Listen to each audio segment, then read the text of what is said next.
서울에 번듯한 아파트 하나 일궈놓으신 분들, 혹은 집 한 채가 전부가 아닌 분들, 요즘 정말 밤잠 설치고 계실 겁니다. 이제는 숨길 수도 없는 현실이 우리 눈앞에 닥쳤죠. 만약 여러분이 지금 그 집을 팔려고 하면 국가가 얼마나 떼어가는지 정확히 알고 계십니까? 5월 9일 이후 다주택자 양도세 중과 규정을 냉정하게 따져보면 최고 세율이 지방소득세까지 포함해 무려 82.5%에 달합니다. 10억 원의 양도 차익을 남기고 팔았는데 내 손에 쥐어지는 건 고작 1억 7천만 원이고 나머지 8억 넘는 돈은 나라에서 세금으로 몽땅 가져가겠다는 겁니다. 이게 과연 말이 되는 숫자입니까? 평생 안 먹고 안 쓰고 아껴서 일궈온 내 피땀 같은 재산인데 처분하려고 하니 국가가 80% 넘게 상납하라고 눈을 부라리고 있습니다. 그렇다고 그냥 가지고 있자니 매년 날아오는 종합부동산세와 재산세가 은퇴 후 뻔한 생활비를 야금야금 갉아먹죠.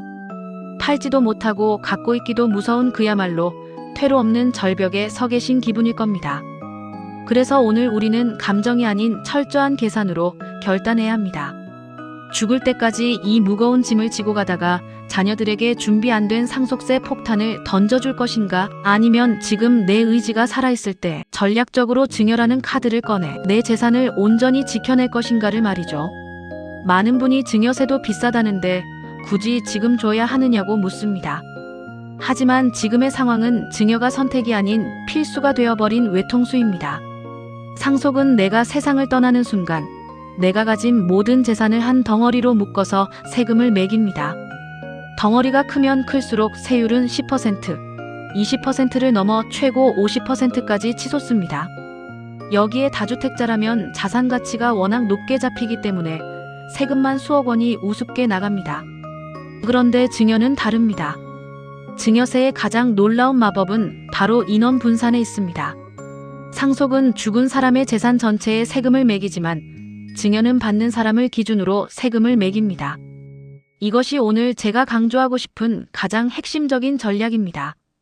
아들 한 명에게 10억 원을 통째로 증여하면 세율이 최고 구간에 걸려 세금 폭탄을 맞지만 20억을 아들, 며느리, 그리고 손주들까지 포함해 4명에게 2억 5천만 원씩 쪼개서 주면 어떻게 될까요? 세금을 매기는 기준 금액 자체가 낮아지면서 적용되는 세율 자체가 확 떨어집니다. 10%나 20% 낮은 세율 구간을 여러 번 활용할 수 있다는 뜻이죠. 이렇게 사람을 나누는 기술 하나만으로도 국가에 낼 세금을 수천만 원에서 수억 원까지 합법적으로 줄일 수 있습니다. 여기서 잊지 말아야 할 개념이 바로 10년 주기 증여 공제입니다. 우리 법은 성인 자녀에게 10년 동안 5천만 원까지는 세금을 한 푼도 매기지 않습니다. 그런데 며느리나 사위는 타인이기 때문에 1천만 원까지만 공제됩니다. 겨우 1천만 원? 이라고 실망하실 필요 없습니다. 공제 액수보다 중요한 것은 낮은 세율 구간을 한 번 더 쓸 수 있다는 점입니다. 예를 들어 아들에게 1억 넘게 줄 때 적용될 높은 세율을 며느리에게 분산해서 주면 10%라는 가장 낮은 세율 구간을 다시 사용할 수 있습니다. 손주들에게 주는 것도 마찬가지입니다. 세대 생략 증여라고 해서 할증이 붙긴 하지만 아들을 거쳐 다시 손주에게 갈 때 발생하는 세금을 생각하면 오히려 지금 손주에게 직접 분산해서 주는 것이 전체 가족 자산을 지키는데 훨씬 유리합니다. 이렇게 가족 구성원 전체를 증여라는 퍼즐판에 배치하는 전략이야말로 품격 있는 시니어가 반드시 알아야 할 경제 지혜입니다. 자녀가 어릴 때부터 10년마다 이 공제 한도를 꽉 채워 증여했다면 자녀가 30살이 되었을 때 이미 1억 원이 넘는 종잣돈을 합법적으로 세금 없이 물려줄 수 있습니다. 이 돈은 나중에 자녀가 아파트를 사거나 사업을 할 때 국세청이 들이대는 자금 출처 조사에 강력한 방패가 됩니다. 만약 신고 없이 몰래 현금을 쥐어줬다면 어떻게 될까요? 국세청은 자녀가 큰 재산을 취득하는 순간 반드시 묻습니다. 너 이 돈 어디서 났니? 라고요. 그때 대답 못하면 가산세까지 붙어 부모님이 준 돈의 절반 가까이를 세금으로 토해내야 합니다. 자녀를 돕겠다고 한 일이 오히려 자녀를 세무조사의 지옥으로 밀어넣는 꼴이 되어서야 되겠습니까? 5천만 원 한도 내에서 주더라도 반드시 정식으로 신고해서 자녀의 깨끗한 자산으로 확정 지어주어야 합니다. 그래야 그 돈이 불어나서 나중에 자녀가 큰 부를 일궈낼 때 든든한 뿌리가 되는 법입니다. 특히 다주택자분들이라면 부담부증여와 인원 분산을 결합해야 합니다. 아파트를 줄 때 그 집에 낀 전세 보증금이나 대출금도 함께 넘겨주면서 동시에 지분을 쪼개서 자녀 내외에게 나누어주는 방식입니다.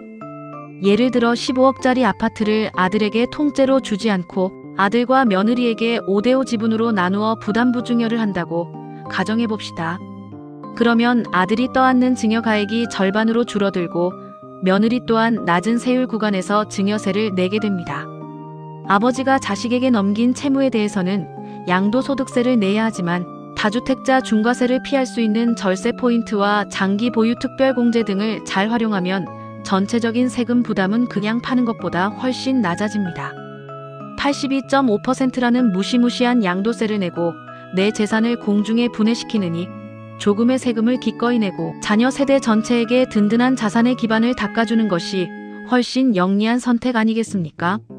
심리적인 면에서도 증여는 상속과 비교할 수 없는 큰 힘을 가집니다. 죽어서 물려주는 상속은 자녀들에게 당연한 권리로 여겨지는 경우가 많다는 겁니다. 고마움보다는 오히려 형제들끼리 내가 생전에 생활비 더 받지 않았냐, 내가 부모님 더 모셨다 하며 법정 싸움까지 가는 비극을 저는 너무 많이 봤습니다. 재산이 축복이 아니라 자식들을 원수로 만드는 저주가 되는 순간이죠. 하지만 부모가 살아생전 본인의 노후를 꼼꼼히 설계하면서 자녀의 앞날을 위해 결단하는 증여는 전혀 다른 메시지를 줍니다. 자녀들은 부모님이 본인들을 위해 얼마나 치열하게 공부하고 준비했는지 그 진심을 느끼게 됩니다. 특히 며느리나 사위까지 챙기며 인원을 분산해 증여하는 모습은 부모님이 우리 가족 전체를 얼마나 소중히 여기는지 보여주는 감동적인 증거가 됩니다.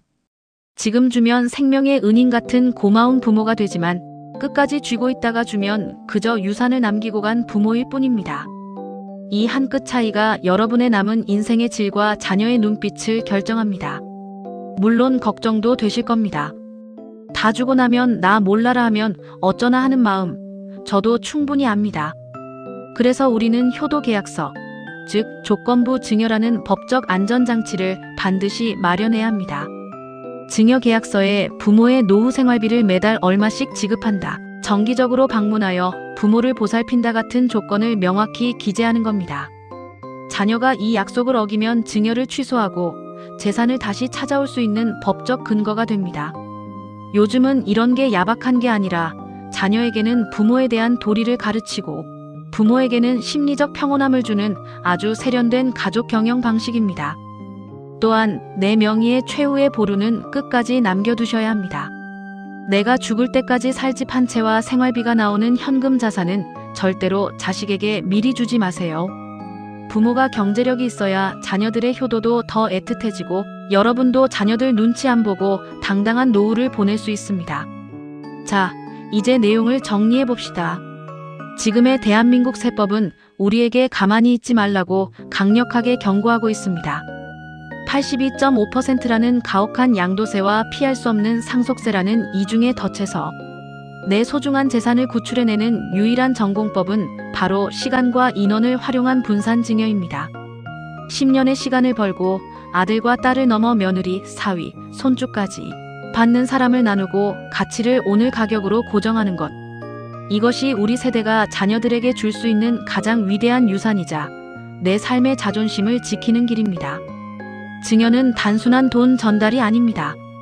자산의 가치를 지키는 방어막이자 가족 간의 신뢰를 쌓는 튼튼한 다리입니다. 나중에 어떻게 되겠지라는 안일함은 가장 비싼 대가를 치르게 됩니다. 지금 당장 종이 한 장 꺼내서 여러분의 재산 목록을 적어보세요. 그리고 이 재산을 10년 뒤에 줄 때와 지금 줄 때 어떤 차이가 있을지 냉정하게 계산해 보시기 바랍니다. 특히 자녀 한 명에게 줄 때와 온 가족에게 나누어 줄 때 세금이 얼마나 줄어드는지 눈으로 확인해 보세요. 상담 비용 몇십만 원 아끼려다 자녀들에게 수억 원의 세금을 물려주지 마십시오. 증여는 부자들만 하는 것이 아니라 내 가족의 평화를 지키고 싶은 사람이라면 누구나 공부해야 하는 필수 생존 전략입니다. 특히 서울과 수도권의 아파트를 가진 분들에게는 이제 피할 수 없는 현실입니다. 결론적으로 말씀드리면 증여는 가혹한 세금 체제 속에서 내 자산을 지키고 자녀의 미래를 설계하는 가장 능동적이고 합리적인 선택입니다. 다주택자 양도세 중과라는 거센 파도를 피해 인원분산이라는 구명 보트에 재산을 나누어 태워 자녀라는 안전한 항구로 옮기십시오. 오늘 내용이 여러분의 깊은 고민에 시원한 해답이 되었기를 바랍니다. 내용이 유익했다면 구독과 좋아요로 응원 부탁드리고 이 정보가 꼭 필요한 친구분들에게도 공유해서 함께 품격 있는 노후를 준비해 보시기 바랍니다. 다음 영상에서는 더 구체적인 절세 비법과 실제 성공 사례로 찾아뵙겠습니다. 오늘도 평안하고 당당한 하루 보내시길 바랍니다. 시청해주셔서 감사합니다.